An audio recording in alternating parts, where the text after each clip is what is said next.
My Ukrainian friends tell me, like, this is my lifeline. You know, when my power goes out, I will not know if there is an invasion coming. My name is Andrew Lenec. I always say it in Ukrainian as well, Andriy Lenec. And I wear a lot of hats, I guess, but there's one big hat that I wear, which is an advocate for Ukraine. My niche, in a sense, is the smaller projects, the more personalized projects, keeping that contact going and trying to find needs. Inside Fairview High School, you won't know which is positive and negative.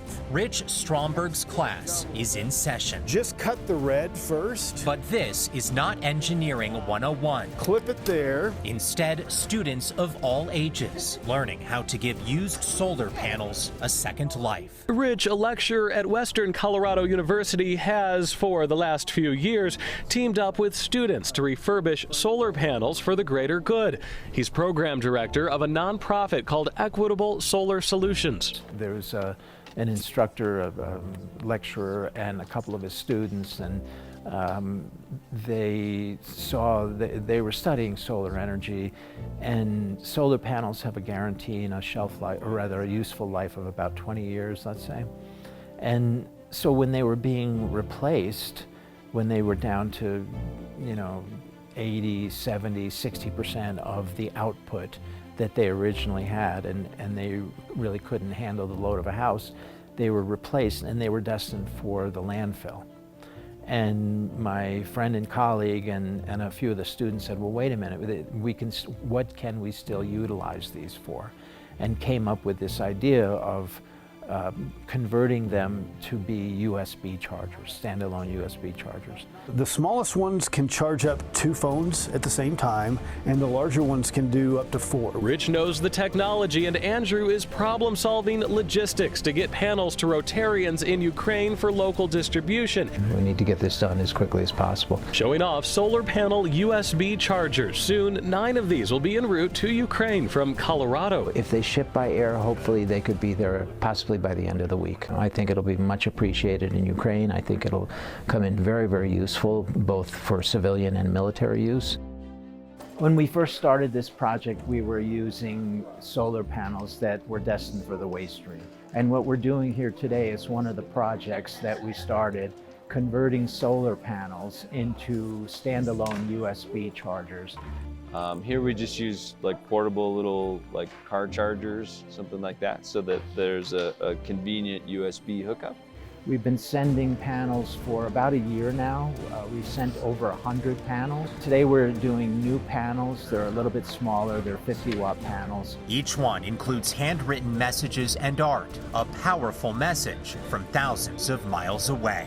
When the people in Ukraine open up those packages, so there's not just the utility of being able to charge your phone, but they see that we are not forgotten, that people across the world in America care for us and care for our safety. But to see that the result in Ukraine is wonderful. We actually have Ukrainian folks on the Zoom call with us, and they're talking about their experiences. They're talking about receiving some of the past solar panels. This is wonderful gift, and especially wonderful because you can see those wonderful handwritings by students. And just to have that personal message from someone in the United States and someone in Ukraine is reading it, it means like, I am not forgotten.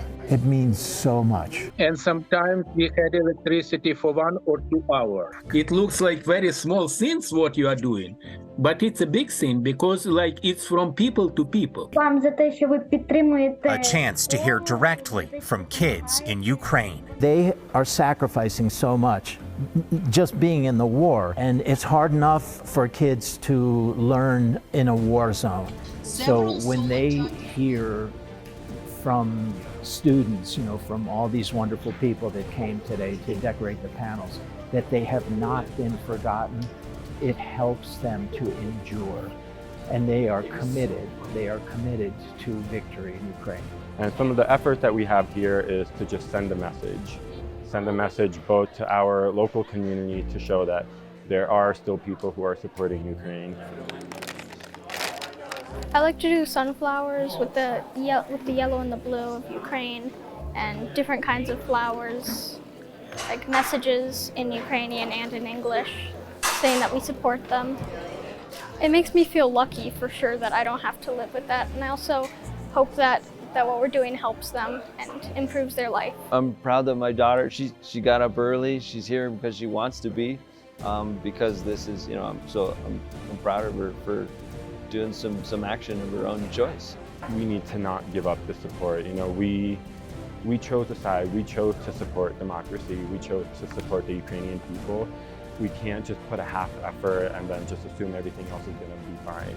I think until Ukraine succeeds, until Ukraine defeats, they're going to need the support. We're living this privileged life here.